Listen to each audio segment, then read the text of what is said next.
యేసుక్రీస్తు నామమున ఈ గోపవరం గ్రామంలో నివసిస్తున్నటువంటి సహోదరి సహోదరులందరికీ కూడా యేసు ప్రభు నామములో మేము శుభములు తెలియజేసుకుంటా ఉన్నామండి. ప్రేమైన సహోదరి సహోదరుడా, పరిశుద్ధ గ్రంథమైనటువంటి బైబిల్లో యోహాను సువార్త 10వ అధ్యాయం 11వ వచనంలో ఒక అద్భుతమైనటువంటి మాట రాయబడింది. ఏంటి అదంటే, నేను గొర్రెలకు మంచి కాపరిని, మంచి కాపరి గొర్రెల కొరకు తన ప్రాణం పెట్టును అనే మాట రాయబడి ఉన్నదండి. అవునండి, యేసుక్రీస్తు ప్రభుల వారు మంచి కాపరిగా నీ కొరకు నా కొరకు ఈ లోకానికి దిగి వచ్చినాడు.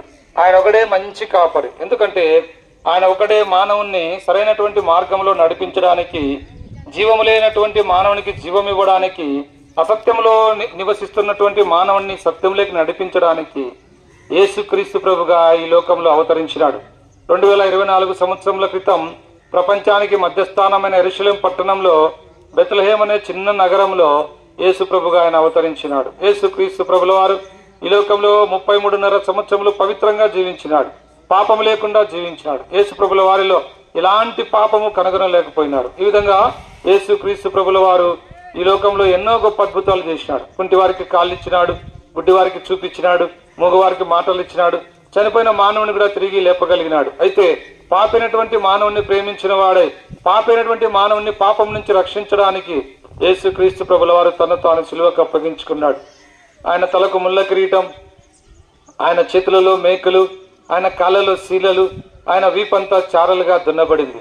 ఏ పాపం ఎరుగని యేసు ప్రభు మానవులందరి పాపముల కొరకు ఆయన సిలువలో మరణించినాడు, సమాధి చేయబడినాడు, 3వ దినాన మరణము జయించి తిరిగి లేచినాడు, ఆ పరలోకానికి ఆరోహణుడైనాడు. మాటలు వింటున్న సహోదరి సహోదరుడా, ఈ లోకంలో జన్మించిన ప్రతి ఒక్కరు కూడా పాపులని దేవుని వాక్యం సెలవిస్తా ఉంది. దేవుని వాక్యంలో ఒక మాట రాయబడింది, మనమందరము గొర్రెల వలె త్రోవ తప్పిపోతుమి, మనలో ప్రతివాడు తనకిష్టమైనటువంటి త్రోవ తొలగిపోయిననే మాట రాయబడింది. అవునండి, లోకంలో జన్మించినటువంటి మానవులందరూ కూడా పాపులు. ఈ పాప హృదయంతో మనం దేవుణ్ణి చూడలేం, స్వర్గరాజ్యంలో చేరలేం, పరలోక రాజ్యంలో చేరలేం. కనుక మానవుణ్ణి స్వర్గంలో చేర్చుటకు, మానవుణ్ణి పరలోకం చేర్చడానికి, మానవుని పాపం క్షమించడానికి లోకరక్షకుడుగా యేసు ప్రభుగా ఆయన భూమి మీద అవతరించినాడు. అమ్మాయి ఆ మానవులందరి పాపముల కొరకు యేసు ప్రభు సిలువలో మరణించి సమాధి చేయబడి 3వ దినాన మరణము జయించి తిరిగి లేచినాడు.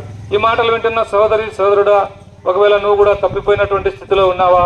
నువ్వు కూడా పాపం నుంచి విడిపింపబడలేకపోతున్నావా? నీ పాప భారాన్ని మోయలేకపోతున్నావా? నీ పాపంలో కూరుకుపోయి బయటపడలేక నువ్వు సహాయం కొరకు ఎదురు చూస్తా ఉన్నావా?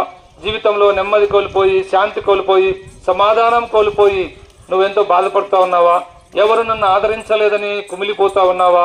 నీకు ఇదే శుభవార్త. నిన్ను ప్రేమించే వ్యక్తి ఉన్నాడు, ఆయన యేసుక్రీస్తు ప్రభుల వారు.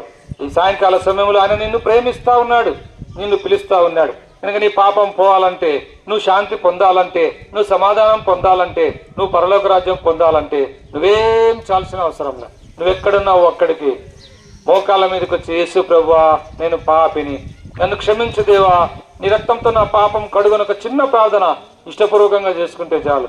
యేసు రక్తం ప్రతి పాపం నుంచి నిన్ను కడిగి పవిత్రులుగా చేస్తుంది. నీ హృదయం శుద్ధి కాబడుతుంది.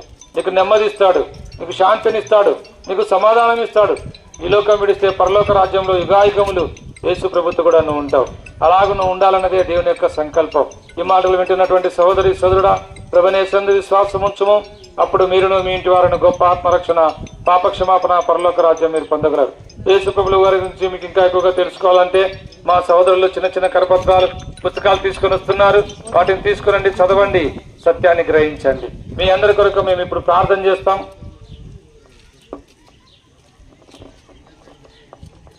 ప్రేమ నమ్మకంగా యేసు ప్రభువా, ఈ గోపవరం గ్రామంలో ప్రజలను మీరు ప్రేమించినందుకు వందనాలు. తప్పిపోయినటువంటి గొర్రెలను వెతికి రక్షించడానికి వచ్చినాడు. మంచి కాపరి తన గొర్రెల కొరకు ప్రాణం పెట్టుదని మా కొరకు ప్రాణం పెట్టిన దేవాన్ని కొందనాలు. తిరిగి లేచిన దేవాన్ని కొందనాలు. తిరిగి రాబోతున్న దేవాన్ని కొందనాలు. ఈ సత్యం ఇక్కడ ఉన్న ప్రజలందరూ విన్నారు. అయా విన్న వారిలో మీ కార్యం చేయం. మీ చిత్తంలో ఏర్పాటు ఉన్నారని రక్షించుకున్నాము తండ్రి. ముందుకెళ్తున్నాం. మీ ఆత్మాభిషేకం అనుగ్రహించి నడిపించి మీరే మహిమ పొందమని యేసు నామమున ప్రార్థిస్తున్నాం మా తండ్రి. ఆమేన్.